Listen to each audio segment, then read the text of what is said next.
As of 2 days ago, Sarah Palin's main foreign policy credential was her front porch's proximity to Russia. Now freed from her pesky day job, the ex-governor of Alaska uses her coming-out speech to, while on foreign soil, rail against the president, something her party used to view as akin to treason. Our number one story, ex-Governor Palin shares her worldview, Charlie, and hints at her political future. Maybe she can see 2012 from her podium.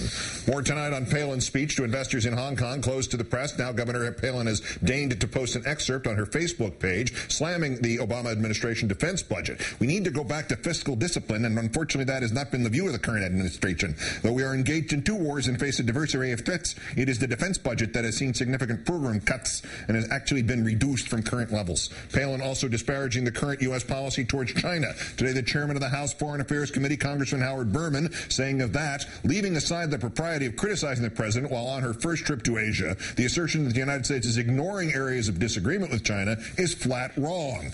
And after Palin explained fake euthanasia to a room full of bankers as opposed to youth in Asia, it was time for tea parties and her own unemployment status. The town halls and Tea Party movement are both part of a growing grassroots consciousness among ordinary Americans who decided that if they want real change, they must take the lead, not wait to be led. Real change, and you know, you don't need a title to do it.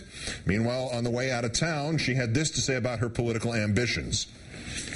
You know, I wish I could predict the future. Cannot, so can't answer that question right now, but look forward to more opportunities to send good messages from the U.S. and hopefully help meet some of the challenges that we're all facing today. Kind of got lost in that last sentence there. Joining us now, MSNBC political analyst, columnist for CQPolitics.com, Craig Crawford. Good evening, Craig. You got a pretty good Palin impression going there. Yeah, you've got a future. I listened to Tina Fey very, very carefully. Did we just get a glimpse at the future, according to Palin, even though she said she can't see it? I mean, does it involve these highly paid venues that are closed to the media in which she can just go out and be as inflammatory as she damn well pleases?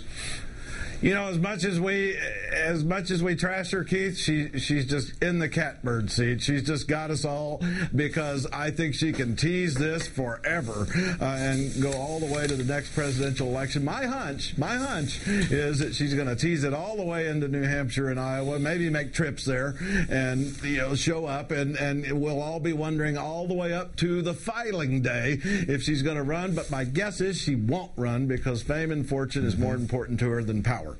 And you have to run for a long time, and that's not getting it done. The idea of criticizing the president while abroad, this old, the politics ends at the water's edge stuff. If a Democrat had spoken of President Bush in those terms when either the Democrat or Bush were out of the country, that would have been considered akin to treason. Where is the outrage from the right about her doing it in China, of all places?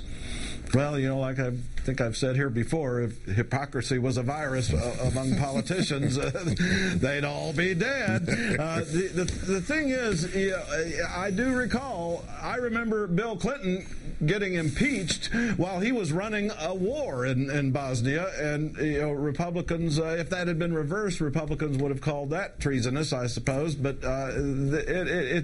it's all in the eye of the beholder, and I think increasingly what we're going to find is Republicans are just, because they're out of power, are just going to say anything. Well, yeah, but why bring up death panels or tea parties in that environment if you don't invite the media along? Isn't that basically just wasting those references to your favorite topics? Yeah, I think part of her strategy in not inviting the media is because she is targeting the media because it makes us complain about it, and then we look like the accusers that she wants us to be, and she's the martyr.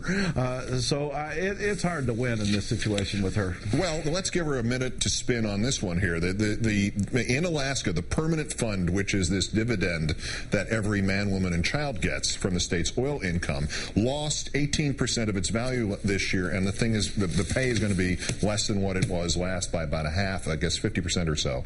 Is this the Palin legacy when the going is going to get tough, get out well in advance? I think when the going gets tough, the smart get out. She has left Alaska perhaps just in time in that sense, but I think now she has it made. She doesn't have any responsibility to govern. That's why I think she may not actually ever run for president, because so long as she's not accountable to voters or for her views, she can say absolutely anything, and she can lead her charge among conservatives who love to listen to her, all the more because she's avoiding scrutiny. And she gets to keep the clothes this time. Craig Crawford of CQPolitics.com and MSNBC, as always. Thank you, Craig. And great to almost follow Michael Moore. Yeah, well, you're between Michael Moore and Ken Burns. How about that? It's a privilege. That's